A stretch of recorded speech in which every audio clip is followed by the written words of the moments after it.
Bienvenue en Action, un programme de la télévision des Nations Unies.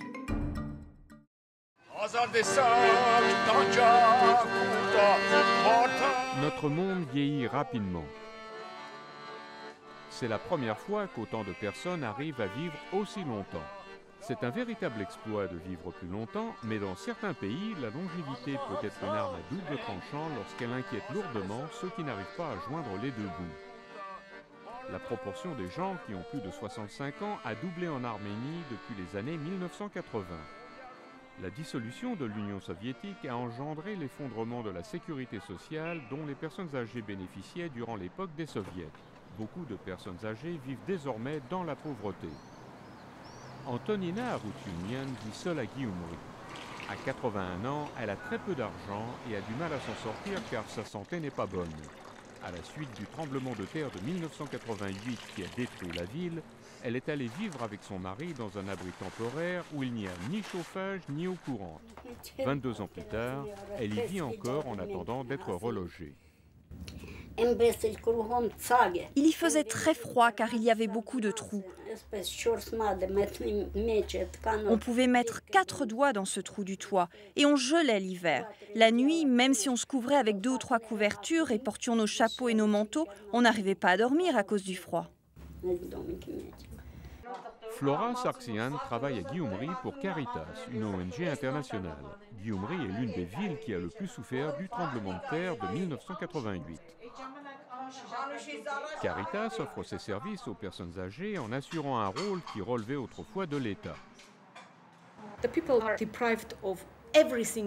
Ces gens sont privés de tout ce qui existe dans le monde.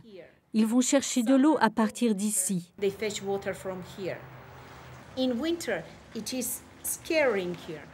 En hiver, c'est très dur. Tout est gelé. L'eau coule tout le temps pour qu'elle ne gèle pas dans les tuyaux. Ils vivent comme ça. En Arménie, les gens âgés dépendent souvent de leur famille pour s'occuper d'eux. Mais tout le monde n'a pas cette chance.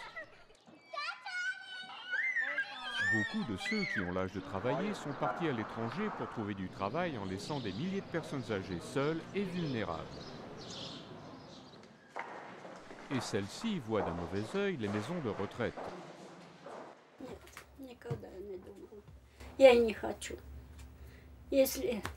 Non, je ne vais jamais aller vivre dans une maison pour vieillards. Je ne veux pas. Si ma situation devient insoutenable, ma fille m'aidera. Ils ne vont pas m'abandonner et m'envoyer dans une maison de retraite.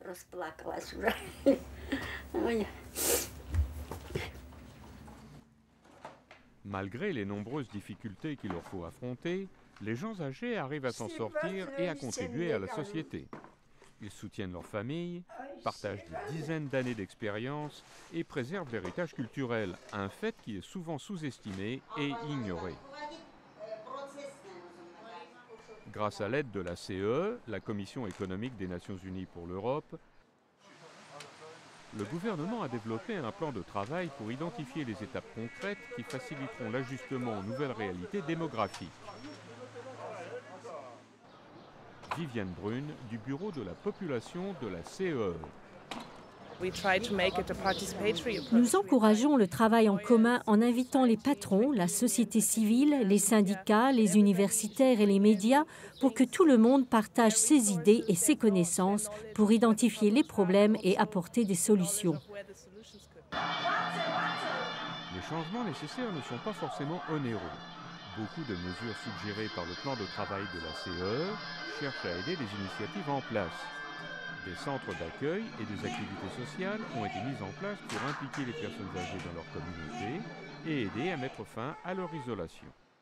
L'application immédiate de ces mesures aidera à éviter des conséquences coûteuses à l'avenir. Les responsables politiques doivent reconnaître que même si les personnes âgées sont vulnérables, elles sont aussi un atout précieux.